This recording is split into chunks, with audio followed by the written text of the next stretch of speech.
हरियाणा जम्मू कश्मीर के बाद झारखंड और महाराष्ट्र में भी विधानसभा चुनाव है और इन सब के बीच बीजेपी को एक नया चेहरा मिलेगा। बीजेपी एक नए चेहरे के साथ आगे बढ़ेगी और इसको लेकर लगातार राजनीतिक गलियारे में हलचल है कि आखिर वो कौन सा चेहरा होगा जो बीजेपी को आगे दिशा निर्देश देगा। तो बताते चले हम आपको कि 15 दिसंबर का वो दिन है जिस दिन बीजेपी को एक नया चेहरा मिल जाएगा। जेपी नड्डा का पत्ता कट चुका है। जेपी नड्डा 15 दिसंबर को राष्ट्रीय अध्यक्ष के पद से हटाए जाएंगे और इस पद पर एक नया नाम सुशोभित होगा। और अभी जो जानकारी निकलकर सामने आई है उस जानकारी के मुताबिक कोई चेहरा जो कि दक्षिण भारत का हो सकता है। कोई बीजेपी के ऐसे बड़े नेता जो दक्षिण भारत के नेता है उसी पर मंथन चल रहा है और बीजेपी अपने तमाम संगठनों को ये निर्देश दे चुकी है कि आप प्रदेश स्तर पर चुनाव कर लीजिए और उसके बाद हम 15 दिसंबर को ये तय करेंगे कि आखिर दक्षिण भारत का वो कौन सा चेहरा होगा जिसे बीजेपी सबसे बड़े पद पर बैठाएगी, यानी कि राष्ट्रीय अध्यक्ष बनाएगी। इससे पहले जेपी नड्डा थे जो कि उत्तर भारत के थे, लेकिन अब कोई ऐसा व्यक्ति होगा जो दक्षिण भारत का होगा। बताते चले हम आपको कि बीजेपी ने अपने तमाम संगठनों को यह निर्देश दे दिया है कि आप अपने यहाँ चुनाव पूरी कर लें ताकि राष्ट्रीय अध्यक्ष चुनने के लिए पार्टी की संवैधानिक जरूरतों को पूरा किया जा सके। अध्यक्ष के चुनाव से पहले जरूरी आम सदस्यता अभियान का काम पूरा हो चुका है। सक्रिय सदस्य बनाने की प्रक्रिया भी इसी महीने पूरी हो जाएगी। इसके बाद प्रदेशों में बूथ, मंडल, जिला से लेकर प्रदेश अध्यक्षों के चुनाव होंगे।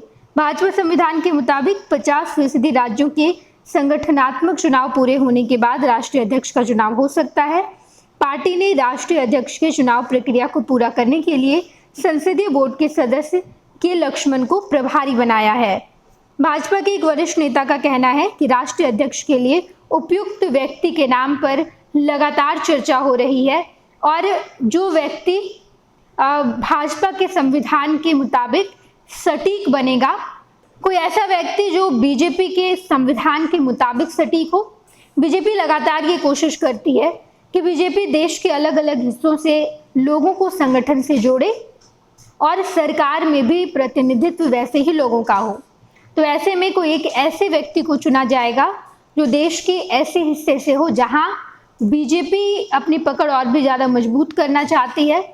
साउथ के इलाके में बीजेपी अपनी पकड़ मजबूत बेहतर तरीके से करना चाहती है और यही वजह है कि बीजेपी का अब ये नया चेहरा साउथ का कोई व्यक्ति होगा, यानी कि दक्षिण भारत का कोई ऐसा नेता जिसे अब बीजेपी सबसे बड़े पद पर बैठाएगी। बताते चले हम आपको कि वाजपेयी सरकार के दौरान दक्षिण भारत से 3 शख्स राष्ट्रीय अध्यक्ष बने थे। बंगारू लक्ष्मण, जना कृष्णामूर्ति और वेंकैया नायडू।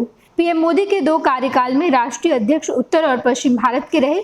दक्षिण के दिग्गज नेताओं में शुमार प्रहलाद जोशी, एल मुरुगन, जी किशन रेड्डी, के अन्नामलाई, के ईश्वरप्पा, निर्मला सीतारमन।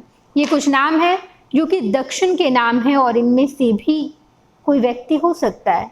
हालांकि ये कुछ चेहरे हैं जो बीजेपी के राष्ट्रीय अध्यक्ष के पद पर सुशोभित हो सकते हैं, लेकिन इन सब के बीच एक और नाम सामने आ रहा है जो नाम देवेंद्र फडणवीस का है। मौजूदा समय में महाराष्ट्र के उप मुख्यमंत्री देवेंद्र फडणवीस के बारे में अगर बात करें तो देवेंद्र फडणवीस का संघ में एक मजबूत पकड़ है। आपको याद होगा कि कुछ दिन पहले बीजेपी और आरएसएस के बीच मतभेद हो गया था। जेपी नड्डा ने कई ऐसे बयान दिए जो आरएसएस को गवारा नहीं हुआ, तो दूसरी तरफ मोहन भागवत की तरफ से भी जवाब दिया गया। लेकिन बीते हरियाणा चुनाव में संगठन और संघ, यानी कि बीजेपी और संघ एक साथ आती दिखाई दी और हरियाणा में इसका रिजल्ट भी निकलकर सामने आया। हरियाणा चुनाव के दौरान देवेंद्र फडणवीस एक अहम भूमिका में थे। जितना माइक्रो मैनेजमेंट किया जा रहा था वो देवेंद्र फडणवीस के द्वारा किया जा रहा था।